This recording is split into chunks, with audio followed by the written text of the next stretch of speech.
अस्सलाम वालेकुम। Object oriented के नेक्स्ट लेक्चर में आपको खुशामदीद कहता हूँ। उम्मीद है आप सब खैरियत से होंगे।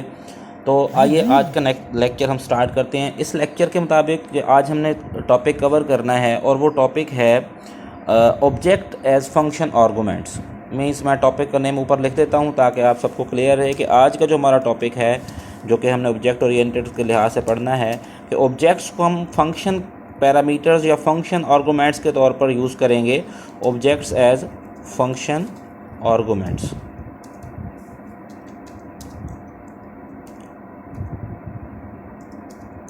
या पैरामीटर्स भी कह सकते हैं। पैरामीटर्स ओके, तो स्टार्ट करते हैं। ये मैंने आपके सामने एक ऑब्जेक्ट ओरिएंटेड प्रोग्राम का एक बेसिक स्ट्रक्चर मैंने आपके सामने टाइप किया हुआ है। इस बेसिक स्ट्रक्चर के लिहाज से जो है हमने प्रोग्राम को बनाना है। तो एक क्लास है हमारे पास डिस्टेंस की और मेन फंक्शन आपको पता है हर प्रोग्राम का हिस्सा होता है। तो इस क्लास के अंदर हमने कुछ डाटा मेंबर्स डिफ़ाइन करना है जिनको हमने क्या रखना है जी, प्राइवेट। और डाटा मेंबर्स हम बना लेते हैं जी इंट फीट, क्योंकि डिस्टेंस है तो फीट और इंचेस में हम डिस्टेंस लेना चाहेंगे। And float inches. ओके, ये दो डाटा मेंबर्स हैं। अब हम पब्लिक कुछ मेंबर फंक्शंस बनाएंगे जिनमें पहला मेंबर फंक्शन हम आपको पता है कि लास्ट टाइम लेक्चर में कवर कर चुके हैं कि डिस्टेंस जो है वो हमारा एक फंक्शन होता है। इस फंक्शन को, क्योंकि इस फंक्शन का जो नाम है वो क्लास के नेम की तरह है, सेम है बिल्कुल, वही जो क्लास का नेम है वही फंक्शन का नेम है, तो हम इसे क्या कहेंगे, कंस्ट्रक्टर कहेंगे। आपको पता है कि कंस्ट्रक्टर क्या होता है, ऐसा फंक्शन होता है जो कि ऑटोमेटिकली कॉल होता है जब इस क्लास का ऑब्जेक्ट क्रिएट होता है। तो हम इस डिस्टेंस कंस्ट्रक्टर क्यों बनाया है, इसको बनाया इसलिए है हमने कि जो डाटा मेंबर्स हमने बनाए उनको इनिशियलाइज़ किया जा सके। फीट को हम स्टार्ट कर देते हैं, इनिशियल वैल्यू देते हैं 0, और इंचेस को हम स्टार्ट कर देते हैं, पॉइंट में है तो इसको हम कर लेते हैं 0.0। डिफ़ॉल्ट वैल्यूज़ मीन्स कि इनिशियल वैल्यूज़ देने के लिए ही हमने क्या क्रिएट किया है, ये कंस्ट्रक्टर बनाया है। मैं यहाँ लेबल लगा देता हूँ कि ये हमारे पास कंस्ट्रक्टर है, इसे हम डिफ़ॉल्ट कंस्ट्रक्टर कहते हैं। डिफ़ॉल्ट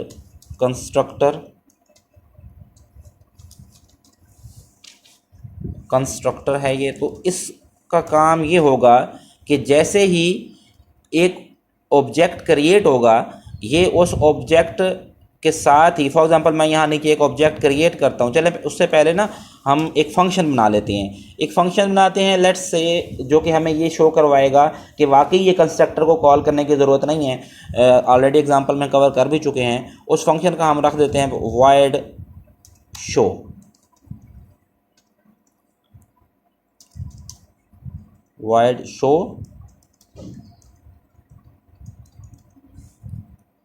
तो इसके अंदर हम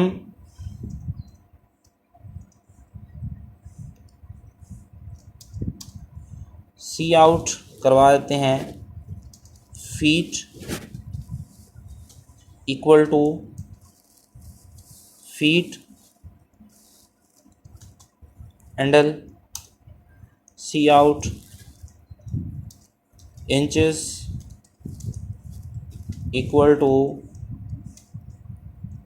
इंचेस एंडर। देखें जी, हम इस क्लास का कंस्ट्रक्टर बनाते हैं। क्लास का नाम था डिस्टेंस, तो उसी क्लास के नेम से हम कंस्ट्रक्टर बनाएंगे, ऑब्जेक्ट्स बनाएंगे। डिस्टेंस D1, अभी हम D1 बना रहे हैं ताकि आपको ये कंस्ट्रक्टर का कॉन्सेप्ट क्लियर हो जाए जिन्होंने प्रीवियस लेक्चर नहीं देखा हुआ। तो D1 डॉट शो, मैं डायरेक्ट इसका एक फंक्शन कॉल कर रहा हूँ शो। अब देखें यहाँ पर मैं कोई भी वैल्यू D1 को असाइन नहीं कर रहा, जस्ट उसकी वैल्यूज़ देखना चाह रहा हूँ। तो यहाँ पर जैसे ये ऑब्जेक्ट क्रिएट होगा D1, तो ये कंस्ट्रक्टर जो है ये कंस्ट्रक्टर कॉल हो जाएगा। इस कंस्ट्रक्टर के कॉल होने से इसका जो कोड है ये चलेगा। इस कोड के मुताबिक फीट की वैल्यू 0 होगी और इंचेस की वैल्यू 0.0 होगी। जब हम शो फंक्शन कॉल करेंगे तो शो फंक्शन क्या करेगा कि फीट भी हमें प्रिंट आउट कर देगा, और किसके फीट, D1 के साथ, क्योंकि शो को कॉल कर रहे हैं, और इंचेस भी उसके प्रिंट आउट कर देगा। इसको एग्जीक्यूट करते हैं साथ साथ। अच्छा जी, इसके अंदर हमने ये स्पेलिंग मिस्टेक की हुई है, एंड एल है, एंड एल। ओके, ये देख सकते हैं आप लोग, आपके सामने क्या है कि फीट इज़ इक्वल टू 0 और इंच इज़ इक्वल टू 0, दोनों को हमने 0 पे ही सेट किया हुआ है। नाउ अब हम क्या करते हैं कि हमारे पास यहाँ पर D1 है ना, तो ये दो मेंबर, अब एक मेंबर फंक्शन हम लगाते हैं इसके अंदर, ये एक और कंस्ट्रक्टर बनाते हैं, डिस्टेंस। मैंने लास्ट टाइम बताया था कि आप एक कंस्ट्रक्टर की बजाय एक से ज़्यादा कंस्ट्रक्टर क्या कर सकते हैं, बना सकते हैं। तो एक कंस्ट्रक्टर और हम बना रहे हैं, लेकिन ये पहले वाले कंस्ट्रक्टर से थोड़ा सा चेंज होगा। क्या होगा कि इसके अंदर हम पैरामीटर्स पास करेंगे। इंट फीट के लिए f बना लेते हैं, फ्लोट इंचेस के लिए i बना लेते हैं। कि ये कंस्ट्रक्टर कॉल तो होगा, लेकिन कब कॉल होगा, जब हम इस ऑब्जेक्ट के साथ, मैं अभी आपको बताता हूँ कैसे, कि डिस्टेंस हमारे पास हो गया इंट f फ्लोट i, एक कंस्ट्रक्टर हो गया ये भी, और इस कंस्ट्रक्टर को आप कहते हैं पैरामीटराइज्ड कंस्ट्रक्टर, क्योंकि हमने पैरामीटर्स दिए हुए हैं।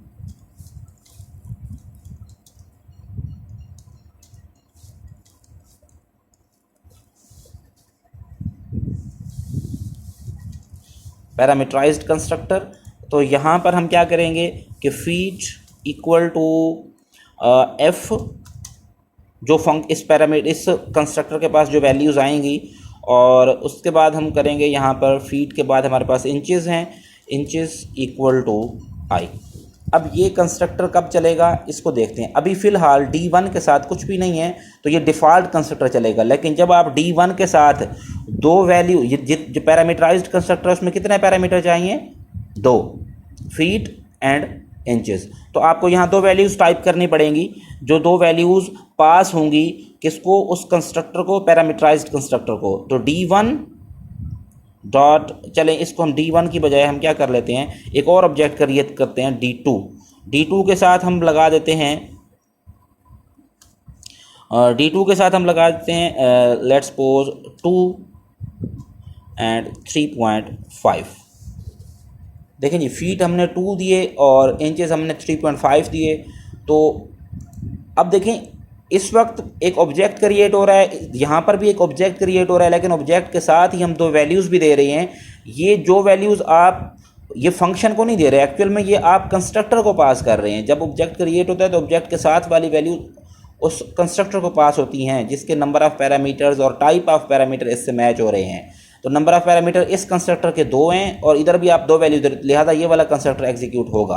तो अब आप इसको एग्जीक्यूट करेंगे, लेकिन D2 क्योंकि हमने प्रिंट आउट नहीं किया, तो D2 को पहले हम क्या कर लेते हैं, D2 की वैल्यू भी शो करवा देते हैं। D2 dot show.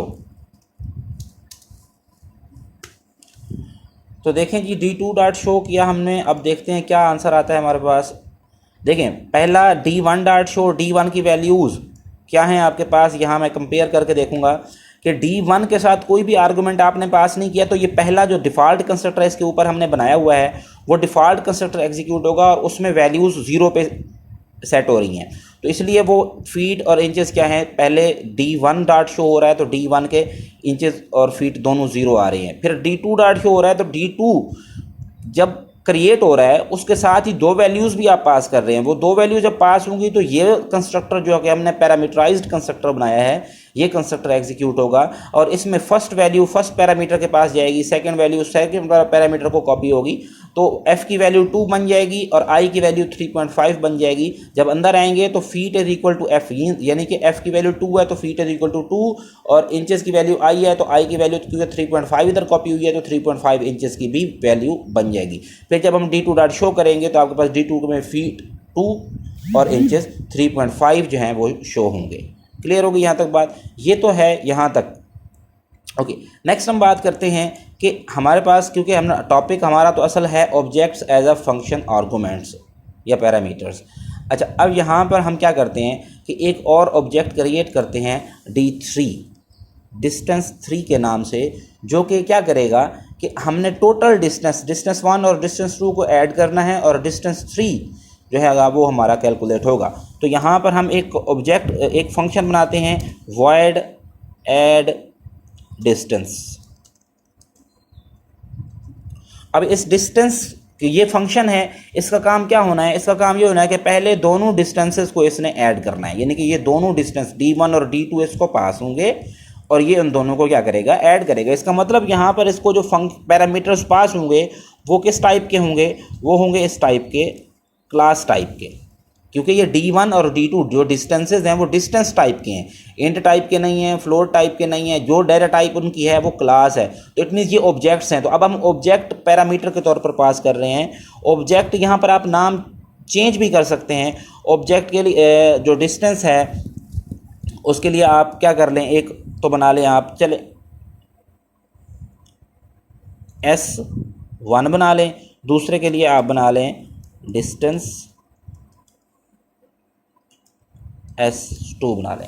देखिए ये तो मैं अभी ये करने लगा हूँ कि मेन फंक्शन के में से वैल्यूज़ पास करूँगा इस फंक्शन को और ये उन वैल्यूज़ को ऐड करके मुझे आंसर देगा। अब डिस्टेंस आपका S1 और डिस्टेंस S2, सॉरी वहाँ कॉमा लगा दिया तो ये कॉमा यहाँ पर नहीं आना, तो यहाँ पर हम ये देखिए डिस्टेंस S2, दो डिस्टेंसेस इसको पास किए जाएंगे। इसका काम, इस फंक्शन का काम ये इन दोनों को ऐड करके आपको वैल्यूज़ जो है ना वो प्रिंट यानी कि आंसर देगा।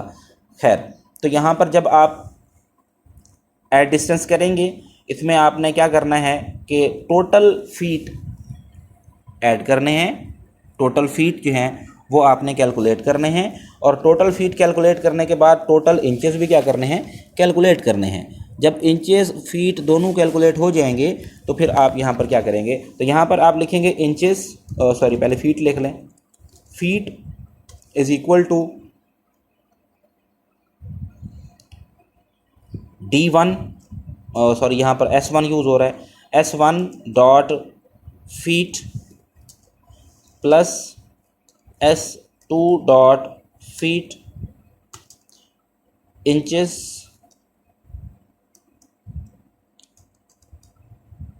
Equal to S1 dot inches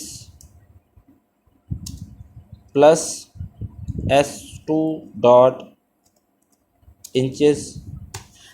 ये दोनों फीट, टोटल फीट ऐसे आ जाएंगे और टोटल इंचेस आपके पास इस तरह आ जाएंगे।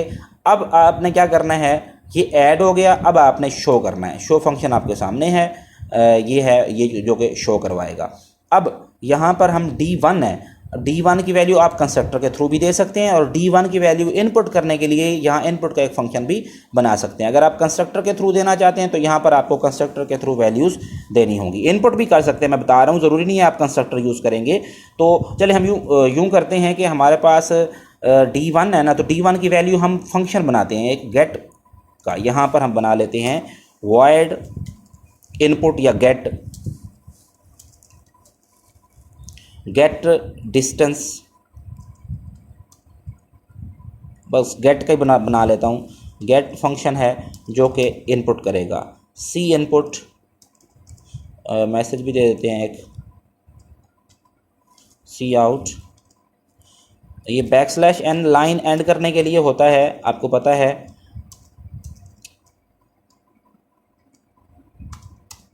\n हम यूज़ कर रहे हैं स्ट्रिंग के अंदर, enter feet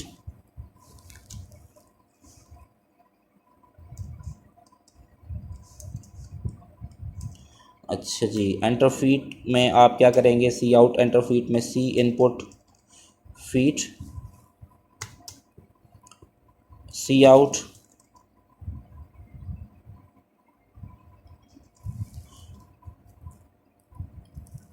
enter inches, then आप इनपुट करेंगे इंचेस,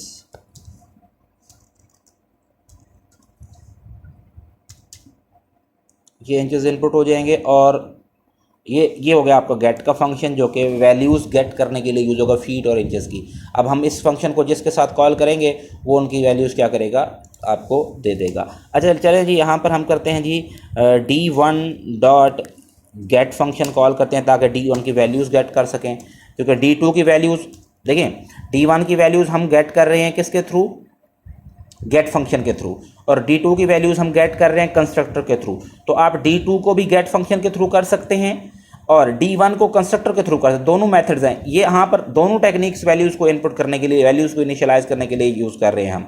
लेकिन कंस्ट्रक्टर और इसका ये फ़र्क ये होता है कि जब आप कंस्ट्रक्टर यूज़ करते हैं तो विद इन द प्रोग्राम आपको वैल्यूज़ यहाँ पर डायरेक्टली टाइप करनी पड़ जाती हैं लिटरल कॉन्स्टेंट्स के तौर पर। लेकिन जब आप गेट फंक्शन यूज़ करते हैं तो ये आप यूज़र से वैल्यूज़ गेट कर रहे होते हैं। तो अगर आपने दोनों डिस्टेंसेस यूज़र से गेट करने हैं तो फिर आपको दोनों गेट के थ्रू करने पड़ेंगे, और अगर आपने डायरेक्ट प्रोग्राम के अंदर ही करने हैं तो फिर आप यहाँ पर क्या कर सकते हैं, कंस्ट्रक्टर्स के थ्रू भी कर सकते हैं। हाँ, कंस्ट्रक्टर्स के थ्रू आप दूसरा तरीका कर सकते हैं कि इससे पहले वेरिएबल्स डिक्लेयर करें और वो वेरिएबल्स एज अ कंस्ट्रक्टर के पैरामीटर के तौर पर यहाँ पर पास कर दें, यानी कि वैल्यूज़ ऊपर से दो डिस्टेंस इनपुट करें और दोनों डिस्टेंस को फिर यहाँ पर पास करें। खैर वो थोड़ा सा डिफिकल्ट हो जाएगा क्योंकि मेन फंक्शन के अंदर हमने इनपुट का ऊपर फंक्शन बनाना होता है। खैर, तो आपके पास डिफरेंट टेक्निक्स होती हैं इनपुट करने के लिए, डिपेंड करता है आप कौन सी चूज़ करते हैं। तो D1 का डाटा इस यहाँ पर इनपुट हो रहा है, D2 का डाटा यहाँ पर इनपुट हो रहा है।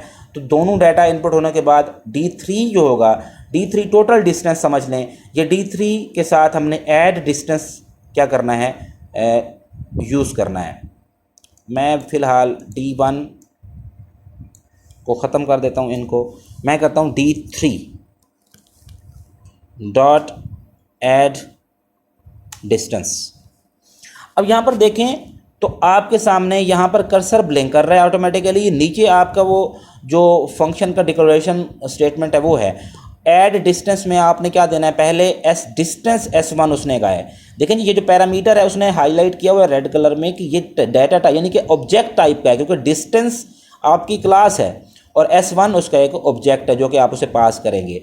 अच्छा, अब यहाँ से आपने उसे पास क्या करना है, D1 पहला डिस्टेंस, D2 दूसरा डिस्टेंस। यहाँ पर दो ऑब्जेक्ट पास किए गए हैं, यहाँ पर दो वैल्यूज़ पास की जा रही हैं जो कि लिटरल वैल्यूज़ हैं, यहाँ पर दो ऑब्जेक्ट्स पास किए जा रहे हैं। देखें आपने ऊपर D1 और D2 ऑब्जेक्ट बनाए हुए हैं, तो क्या होगा कि ये D1 जो ऑब्जेक्ट है इसकी वैल्यूज़ कॉपी होंगी इस S1 ऑब्जेक्ट के पास, ये D2 जो ऑब्जेक्ट है इसकी वैल्यूज़ कॉपी होंगी S2 ऑब्जेक्ट के पास, यानी कि इनके जो भी फीट और इंचेस होंगे वो S1 में कॉपी हो जाएंगे और इसके जो होंगे वो S2 में कॉपी हो जाएंगे।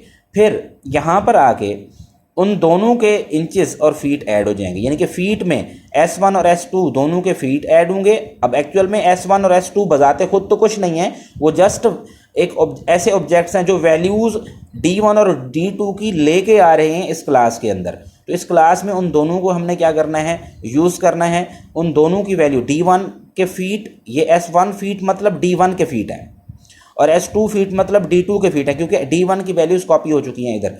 दोनों के फीट ऐड होंगे तो टोटल फीट ये बन जाएंगे। अब ये फीट किसके होंगे, ये उस ऑब्जेक्ट के फीट होंगे जिस ऑब्जेक्ट के साथ आपने ये फंक्शन कॉल किया है। आपने इसको कॉल किया D3 के साथ, इट मीन्स कि ये D3 के फीट कैलकुलेट हो रहे हैं और D3 के इंचेस कैलकुलेट हो रहे हैं। वो कैसे आ रहे हैं कि D3 S1 प्लस S2 के फीट, S1 प्लस S2 के इंचेस।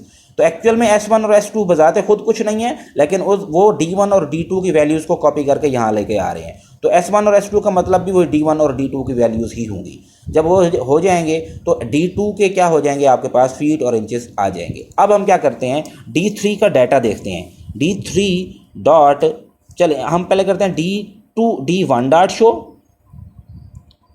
बल्कि मैं एक मैसेज दे देता हूँ, सी आउट डिस्टेंस 1 डाटा, ताकि समझ आ जाए, क्लियरली समझ आ जाए कि ये हमारे पास D1 की वैल्यूज़ कौन सी हैं, D1 डॉट शो। फिर हमने क्या करना है, इसको कॉपी करना है, पेस्ट कर दिया, अगेन पेस्ट कर दिया। ओके, डिस्टेंस 1 डाटा हो गया, इसको मैं यहाँ पे डिस्टेंस 2 कर देता हूँ और इसको मैं यहाँ पे डिस्टेंस 3 कर देता हूँ। अब डिस्टेंस 2 है तो D2 डॉट शो करेंगे और डिस्टेंस 3 है तो D3 डॉट शो करेंगे। नाउ ये आपका एक प्रोग्राम कंप्लीट हो चुका है जिसके अंदर आपने यहाँ पर, मैं इसको लिख दूँ कि D1 D2 are objects as arguments, means के पैरामीटर। ठीक हो गया। एग्जीक्यूट करते हैं इसको, चेक करते हैं कि क्या आउटपुट आती है इसकी। अब सबसे पहले तो क्योंकि मेन फंक्शन से स्टार्ट होना था इसलिए मैंने मेन फंक्शन सामने रखा। D1 डिस्टेंस के ऑब्जेक्ट्स तो क्रिएट हो गए। अब D1 डॉट गेट कॉल हुआ, क्योंकि D2 के लिए कॉल करने की ज़रूरत, कंस्ट्रक्टर को कॉल करने की ज़रूरत नहीं होती, फंक्शन को कॉल करने की ज़रूरत होती है। अब गेट कॉल हो रहा है तो गेट में एंटर फीट, उसने हमसे फीट मांगे हैं तो हम दे देते हैं 4। अब याद रहे कि D2 के जो फीट हैं वो 2 हैं और मैं D1 के जो गेट के थ्रू फीट दे रहा हूँ वो 4 हैं।